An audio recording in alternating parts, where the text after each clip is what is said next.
All right, good morning. Welcome back to my channel. Today we are talking about the exciting world of homeschooling an ADHD child. It's exciting. It's something, that's for sure. I have a lot of strategies. We get a whole lot done and we learn a lot and we have a good time doing it and our relationship is preserved. And I'm going to talk about a lot of different elements that go into that.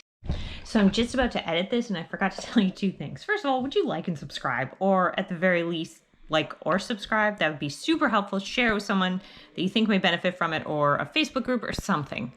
And the second thing I wanted to tell you is that at the end of this video, I have like the most important tip. It's only at the end of the video, not to get you to watch all the way through, but just because it didn't occur to me till the end that like, wait, that's how I structure my day. So in order to get the maximum amount of work done from the little fella. Now, let me start with, I'm also going to have a lot of products throughout here to show you. But before I forget, the first thing I want to go into is discipline. What we do for discipline is, so for example, say he does something that the number one thing that would irritate me, and you know that they've broken a boundary with you when you get super irritated and super upset, is he would go outside. He would go outside without telling me.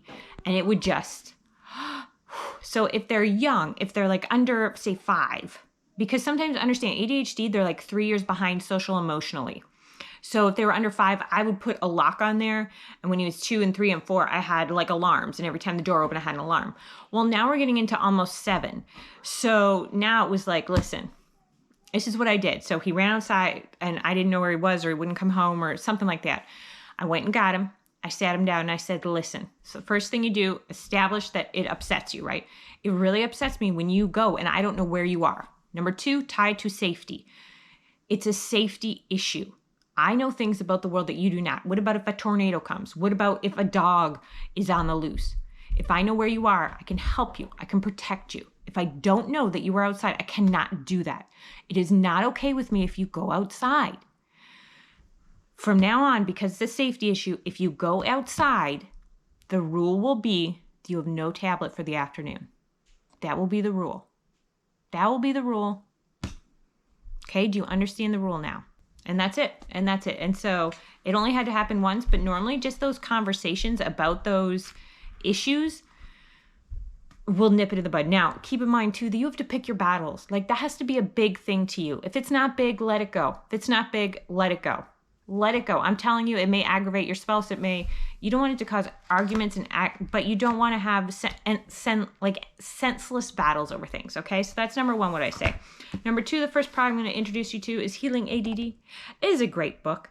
It is the 6 types of ADD and natural and medical treatments for them based on brain scans, what has worked and what has not worked, and stories regarding it. What I found helpful is that, so first of all, if you have, this is interesting because I always thought my child had ADHD, ODD because my husband had it when he was young.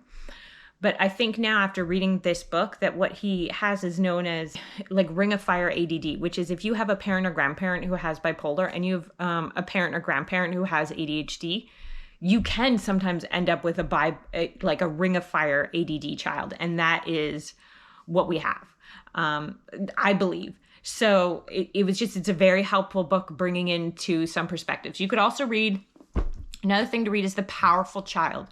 The Powerful Child, you could also read The Explosive Child too. I've read a ton of parenting books. I didn't have to for the first 2, but then he came along and I read every book to try and figure out stuff, right? And The Powerful Child is essentially, if you have, say you have, your child's not doing schoolwork and you have a big pile of schoolwork you want to get through and your child's not doing schoolwork, or they're not picking up their dish and putting it on the counter, or they're not doing whatever it is they're not doing it, do not get in a battle about it. This is my advice. That's his advice. Don't get in a battle about it. You just wait till they come ask you for something, because they will ask you. They will ask you for, I don't know, Wi-Fi password, an iPad, a drink of water, something, a popsicle, something they can't reach, a pie. And then you say, absolutely, I would love to get that for you. First, this gets done, then that happens. So first this gets done, and allow complaining while it's done. That's fine. But don't get in the way of that. The point is they're getting it done, and it's very hard for their brains sometimes, and they're getting it done, and da-da-da. Another piece of advice would be, just a second, my love, is not to focus on handwriting at this particular age. Sometimes for children, especially neurodiverse children, handwriting is not easy, and that will add in a whole host of issues for you at this particular time, and it will make schoolwork a pain, and they will not want to do it, and pause, child needs me. Yes, Lachlan. Okay, so the next thing I want to tell you is a game that we sometimes play. So we have a lot of games, him and I, because that's our thing. That's how we bond. Every day, 15 minutes, you do something they want to do. And some of his games, right now it's chess. But this particular ADHD child is advanced at math. So one of the games you can play, this is Tenzi, which is a fun game. But what you can do is take a dice. We have a big die that I got from like Dollar Tree, and roll it. And if a 5 comes up, whatever it is to get it to 8. Okay, what do you need to add to 8? And then sometimes what we do as well is he quizzes me and I quiz him on math. So I'm going to show you some books. So this is the math curriculum I have chosen for him. I have chosen Singapore Mathematics. The reason I chose it, and he already knows multiplication and stuff and exponents and things like that, but we're going back because I just want to make sure he knows the basics. So we're going through this at a very fast clip, okay? So we don't do handwriting that often. So he sits on my lap and we go through and we do it. It basically teaches, so it's teaching number bonds right now. I mean, not right now, it's just in this part of the book. But what I like is, so this is the textbook, okay? So this is the textbook you read through. The teacher's manual has a lot of games. I was very selective about my math. I went through every single math curriculum there is. We tried a bunch of different ones, and this is the one that I have settled on. And I feel pretty good about this decision. So look at how it's not very busy. So you can do like, okay, 1 page of math needs to be done. You know what I mean? Like you can do, okay, it doesn't have to be, you don't have to do 47 different things. And you see what what his strengths are, and you play to those strengths. And if he knows addition really well, then move on. Don't bore him with stuff. Or ask him to show you that he knows it 1 time instead of, 10 times, just to make sure that he's got it. But we also do drills. So we also do drills. This is by JDA Learning. Single digit drills. And notice again, there's no handwriting in here. Because even though we do handwriting sometimes now for math, most of the time I will say it out loud. Like he'll stand at one side of the room and I'll say, okay, every time you get one right, you get to hop forward. And so then we'll do it that way. And then he gets to take a jump forward. So this is single digit addition drills. And I think I want to get the subtraction one too. Okay, here we go. How many different colors in the rainbow? 7! If you take all the colors in the rainbow and you take away 2, how many we got left? 5! All right, take a jump. You're moving too many spots. As long as he knows how to get to the solution, he doesn't need to memorize the solution. That's my personal opinion on that. Although I've done a bit of research on it, I haven't done a ton of research on it. So I was very selective on the math. I use a different math for my other child. This is I can do all things drawing. So it is kind of handwriting, but it is right now we're just learning straight lines. And he goes through sometimes and he can do as many pages as he wants or not as many pages. And then it gets into painting and stuff like that. He's very into art. But that doesn't mean that it's always a smooth road doing these things. So I pulled from every curriculum. Now let's talk about science. One of the things I want to talk about is science. We do science. So see, we're covering a lot of books, but we're enjoying God's world is the science curriculum that I'm currently doing, but any science curriculum is fine. If you ask me, we just do it during breakfast. So while he's eating, I'm sitting there and I am reading this stuff. And then I take the most important points that I feel out of this that I feel he needs to know, and I put it in his notebook. This is, oh shoot, I grabbed the wrong notebook. This is not his notebook. So this is, okay, so take a look at this. This is, he repeats this to me sometimes. This is questions, answers about God. It's kind of like based on catechism. Just these are questions I wanted him to know and answers I wanted him to memorize. So about once a week, we go through this book. These are nice things by, oh, who did them? Not Gentle and Classical. I think Gentle and Classical did those. Okay, so the calendar. But look through the days of the week just to make sure he knows them. And then when he does, I take them out. And then it's also individual preference because he loves color mixing. So this is primary. And then I quiz him on these stuff, right? So I'll take stuff that I got from, this I did not get from this particular book, but let me show you something I did get from that particular book. Vertebrates and invertebrates. Well, basically whatever science stuff we read that I think is important to learn. So let's start this. I think is important to learn. I make a page on Canva and then I put it in here. And for the next year or two, like once a week, you can go through this book and be like, okay, and just pull out breakfast instead. Okay, is a sea jelly a fish? All right, if it has backbones and its gills, it is a fish. So is a shark a fish? Yes, a shark is. How did the ocean get its salt? So basically that's how, instead of handwriting and doing a lot of different projects, that's how we do that. So this is a very simple thing. Someone asked me too, the ADHD history I recommend. The same history I would recommend. Again, I bought every history, every science, okay? So I don't say this lightly. But I think the history, the Abeka history is the best. If not, then just reading books. Then just, books. Like, you know what I mean? Picture books on different things of history. But the history from Abeka's, the Abeka history, the American history, is very easy. It's got to be very easy and very gentle and to the point. And there's not a lot of experiments in here. And I like it because it includes God. But again, any science, we just read it during breakfast. So breakfast and lunch are reading times. Now, another thing we used to do is we used to have a whole checklist, and he could do internet and video games and all that stuff because he loved the games. There was never enough stimulation in his life. Is once he did his checklist, and it had a list of like 10 things on it. And once he did it, he could go on the internet and go on his iPad. The problem with that, and it took me, I want to say a year to notice it, or I didn't even notice it until we switched systems, was that he continually just wanted to get his list done every day. As soon as he woke up, he'd hear, I want to do my checklist, I want to do my checklist, I want to do the checklist. Well, fine, except then he'd be on the internet for like hours and hours and hours. And so you can't have that. So now we have a solid rule. First of all, I took away all games. I took away all games, and I took away pretty much all TV, all YouTube, whatever you name it, because it wasn't good for his brain. And I see that I'm very solid in that decision. That was a good decision. And so after 1 o'clock, he can watch PBS Kids, which was too boring for him before. He can watch PBS Kids. He can play PBS Kids games, or he can do Bloxels, which is like a coding game. And that's it. And not until after 1 o'clock. And then before that time, then schoolwork has to be done, and your room has to be clean, and the living room has to be cleaned. So all the chores like have to be done by then. But up until then, because we get up at 6 a.m., I wake him up, and we have the entire day of which to just play. So he'll do more schoolwork and he'll read more because he's got nothing else to do, right? Like, aside from playing, life is boring. Whereas before it was video game after video game after video game. I need a new game. I need a new game. I need a new game. I want this. I want this. Buy me this on Minecraft. I want this. I want this. I shut it all down. I'm not saying forever. I'm just saying for now. And it has done wonders. Wonders. I kid you not. I have other children that I did the system with. It didn't make that much of a difference to them. Like, the internet didn't bother their brains as much that I noticed.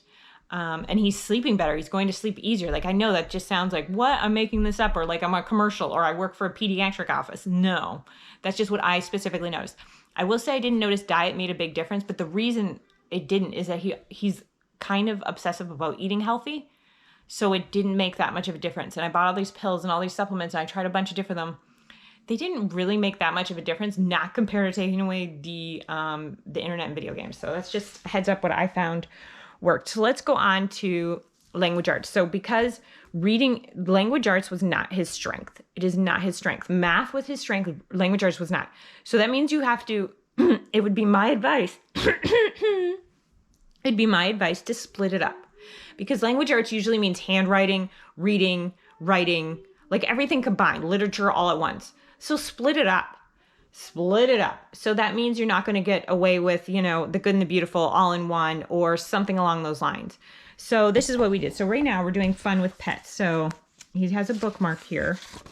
And so he reads, like yesterday, he just reads a few pages. So these are Abeka. Abeka books are really pricey. You can do any book system. I'm not tied to this Abeka system, but the books are so interesting when they get older that I'm very excited for them to start reading these. So these are 1A to F. So he's on 1A for grade 1. So it starts out easy, but again, there's better book systems. I've showed you 25 through the Homeschool Shopping Network. But these I have. So that's why we're using them. But he started off, now I tried all different systems to get him to read, and eventually I just had to wait. He's almost 7 and he just started reading now. But I just had to wait. Like, I tried and tried and tried, and it was meant to, like, it just didn't work. So, Will you work out with me now? I will work out with you I only need about 5 more minutes. Okay, come in 5 minutes. Okay, I'll come in 5 minutes. Okay, so we do that. So that's one of the things that's got to be done before you go on the internet. Now, occasionally I will So what I do is I have a lot of these books. So these are a secondary science, which is a little above him, I will say, even though he's smart, he's quick, really quick. It's not above him. It's just if I had waited a year, that's no big deal either. It's just I'm reading as a group subject, the science. We just go through the science, read through. This is generation science. That's God Made Me. So it's really good. It's about DNA and all that stuff. I did a whole video on it. I'll link it at the end, but very good. So that's what I'm going to read. So after we finish this one at breakfast, right, we just read it till we are done it, and then we can start this one. If you haven't done Abeka 1, you don't have to. It's not a thing. If you haven't done like generations level 1 and level 3, level 2, it's not a thing. You don't need to. You just pick it up. We also got this to go through. I'm not super thrilled with it, the big book of science stories, but I've only read a couple stories, but we just read so much that maybe like other stories I might like. Do you know what I'm saying? So I've only read a few stories and I didn't really care for it, but other stories might like. That's another thing is, of course, playing their strength, right? He loves to read about, deep sea animals or whatever. Okay, so a couple more things that we do is we're going through right now, grade 1, grammar and punctuation. So they can do it next to me, or he's starting to handwrite, he can do handwriting. So what I would do is, so I have one of these books and he sits next to me either while he's eating or not eating, whatever. It only takes 5 minutes to go through. And then we talk about like a rule. So a sentence has a period at the end. A question has a question mark at the end. So we just talk about basic rules. But I also could wait and put this up till they're older and they'll learn it quicker too if I didn't want to. But when I'm done with this book, I would like pull it out and then put in, I have a vocab book coming, and then I would just go through the vocab. So it's pretty relaxed, but we do cover a lot of content during the year. So this is reading pathways. This is for all ages. This I bought used. Simple exercises to improve reading frequency. So essentially you'd start like right here. Cat. Fat. Okay, so you get it. And then you start Jan's fat cat, max, Done. We did a page. So, and that's where we mark. I prefer these bookmarks, just a heads up. I prefer those bookmarks right there, they are Post-it notes, but they are half of them. You can get them at Walmart as opposed to this because it leaves a mark, and I don't like marking at my books. Another thing that we have attempted this year, I just want to show you, this is like a product of the day, the second anti-coloring book, because it's kind of cool, and it gave me some ideas for what I put. If animals could draw, what would their art look like? This is a magic brush. What can you do with it? Wouldn't this person look better in a necktie designed by you? Award yourself a medal for what you do best. Construct a city on another planet. What do you think the tooth fairy looks like? So kind of cool. Creative activities for 6 and up. But this is right here. So this is what we started doing because, again, he's like, now that I can read, you told me that I can do my own homework. So I was like, all right, well then, so I did up these. So this is make change, solve these problems, copy this sentence, dolphins are playful, set up chess to play with mom, and you are done for the day. Okay, so some days we can do that. So after he does, he crosses out, do page 11 in your art book, play piano or paint a sunset. Now he may, sometimes I find when I ask him to do one of these things, he's like, I know you want me to paint a sunset, but I painted something much better. I know you want me to build this Lego thing. So find a map, show mom where Canada is and the United States of America is, just so I can also see, does he know the map? Because geography, he hasn't shown it any interest in. Read 2 Paw Patrol stories to mom. And then solve these problems. You are done. So this is, what does your favorite meal look like after you've eaten it? You are done. Read a book to your mom, your choice. Write your name below. Play chess with someone. This is, if an animal could draw a picture, what would it look like? So I got it from that book. It's kind of my thing. And then now I will say that this hasn't exactly been a big hit right now. This wasn't the big hit that I thought it would be, but we'll see. If it works, it works. If it doesn't, like, that's like handwriting. I had all those handwriting books, the printing books, it was not a hit. It was like pulling teeth. It did not go well. Although I think pulling teeth was easier. Maybe. I don't know. But so I put it away and was like, all right, we'll do it. Try it another 6 months. Try it another year. Anyway, so there you go. That is that. And I hope it gave you some ideas. I hope it gave you some ideas too. The last idea I have is, so I was listening to, I can't remember his name, but I was listening to a podcast of him because I listened to, not podcast, video, whatever, on a lot of ADHD, a lot of growth things, a lot of children's things. And it's if you have an ADHD child, stop yelling at them from across the room, like, hey, get the garbage, get the garbage, get the garbage. You have to go in them and you have to touch them and like touch the shoulder and be like, hey, it's time to get the garbage, which I get it because sometimes we're sitting on their chair, we're comfortable and we don't want to get up when you know that a plate has to be taken in the kitchen. So, and it's also, I set up the day, it's structured so that, okay, before we put on, like in the evenings, we've been watching Beastmaster because he's very into agility training and stuff. So we watch just a little portion of Beastmaster. Well, before we do that, okay, you have to take your nighttime vitamins and you have to brush your teeth and your plate has to be cleared off the table. So I kind of have these check marks, like, do you know what I mean? Benchmarks where, okay, these are the things I need him to do paired with something he wants to do.